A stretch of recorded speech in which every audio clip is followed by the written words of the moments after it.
जबाबदारी घेतो, लाईट कापू नका आणि बिल पण प्रमाणात यायचं. आणि आज काय होतंय, आज अर्धा पगार अर्धी कमाई रिलायन्सला देण्यात जाते. आणि एक का होतंय, कारण जेव्हा 5 वर्ष त्यांना लोकांनी मत दिलेलं ना, तेव्हा त्यांनी रिलायन्स ही सरकारी कंपनी, BSES ही सरकारी कंपनी होती, ही विकायचं काम हे बीजेपी सरकारने केलं. म्हणून तर त्यांना परत 5 वर्ष निवडून नाही दिलं. पण आज काय आलंय, त्याच्यानंतर काँग्रेस आली आणि काँग्रेस सतत 10 वर्ष आली. कारण अनेक योजना, मग त्या महिला असो दलित वर्ग असो, या काँग्रेसने राबवल्या. जर नावं घेतली तर कमी आहे. राजीव गांधी आवास योजना हे करणारी काँग्रेस होती आणि त्याच योजनेला थोडासा थातूर मातूर बदल केला आणि प्रधानमंत्री आवास योजना हे नाव देत आहे. संजय गांधी निराधार योजना, विधवा महिलांसाठी, निराधार महिलांसाठी करणारी काँग्रेस होती.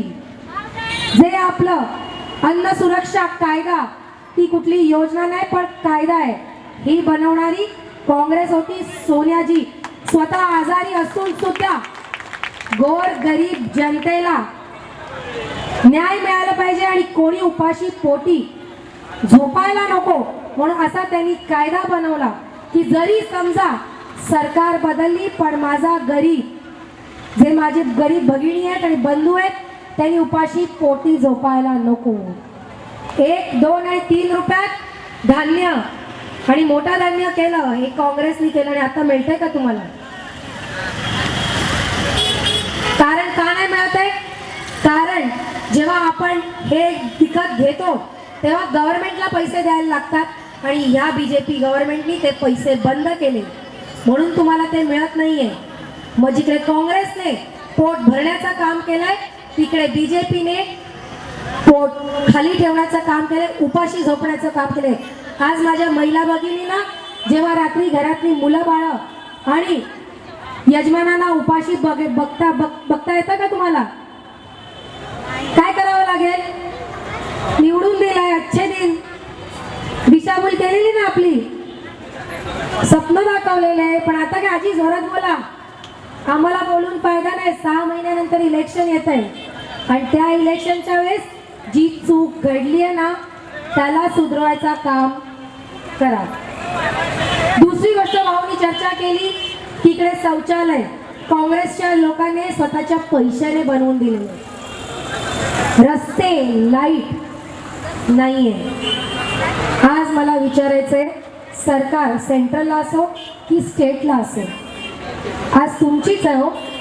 जेव्हा अडाणीला 1 रुपयाच्या भाड्या तत्वावर तुम्ही एवढी सगळी फॉरेस्टची जमीन, हजारो एकरो जमीन देऊ शकता, तर ज्या फॉरेस्टच्या जमिनीवर एवढ्या वर्षांपासून गोर गरीब बांधव बसलेले, त्यांना तुम्ही का नाही देऊ शकत फॅसिलिटी?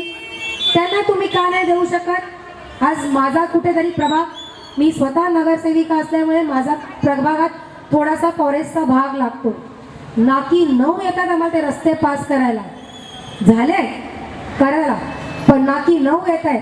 मला या सरकारला विचारायचं आहे, तुम्हाला फॉरेस्टची जर एवढीच काळजी आहे तर अडाणीला स्वतःच्या बापाचा माल समजून वाटताना तुम्हाला ती काळजी नाही लागली? भगिनीनो, आज बोलायला गेलं तर भरपूर आहे. 15 लाख पासून 15 लाखाचे जे कपडे घातलेले ना, तेही मी बोलू शकते.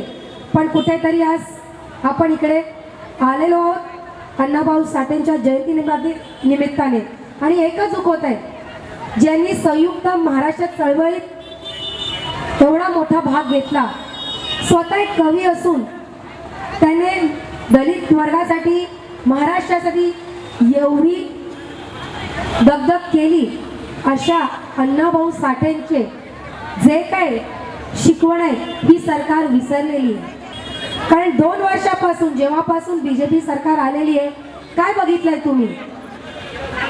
जातीच्या नावावर, धर्माच्या नावावर दंगे होत आहेत की नाही? पहिला धर्माच्या नावावर केलं, हिंदू मुस्लिमला कुठेतरी भांडण करायला लावली, त्याच्यानंतर दलितांवर किती अत्याचार झाले हो.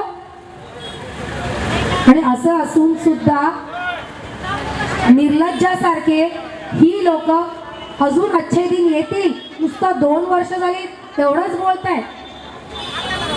आपण एकदा चूक केली परत करणार की नाही? हो की नाही तरी बोला. मग काय करणार? मग हात तरी वरती करा, काँग्रेसला मत देणार. असं गप्प राहिले ना तर सगळे तुम्हाला गप्पच ठेवतील आयुष्यभर. आज सगळ्यांना दाखवून द्या ना.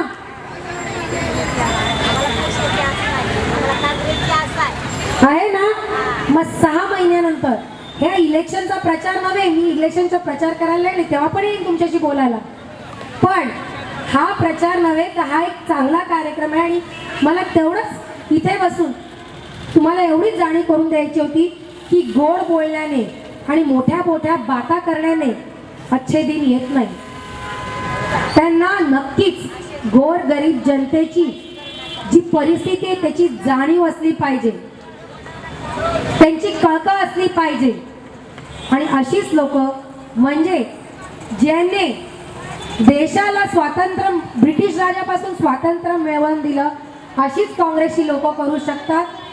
हेच बोलून मी या कार्यक्रमाचे आयोजक यास्मिन आप्पा, अजीज भाई, त्यांची पूर्ण टीम, भालेरावजी आणि सरुताई या सर्वांना धन्यवाद देते की अशा साहित्य रत्नाच्या जयंतीनिमित्ताने कार्यक्रम ठेवून तुम्ही मला बोलवलात, मान दिलात, त्याबद्दल मी मनपूर्वक आभार आहे. आणि सगळ्या इकडे असलेल्या सगळ्यांना त्यांच्या जयंतीच्या निमित्ताने एकच म्हणू इच्छिते की यापुढे जी चूक आपण केली आहे, मी बाकीला नाही पण मला महिलांची खूप अपेक्षा आहे, तर ही चूक परत तुमच्याशी आणि तुमच्या घरातल्या लोकांची होणार नाही ही अपेक्षा करून मी माझी 2 शब्द पूर्ण करते. जय हिंद, जय महाराष्ट्र, जय हिंद.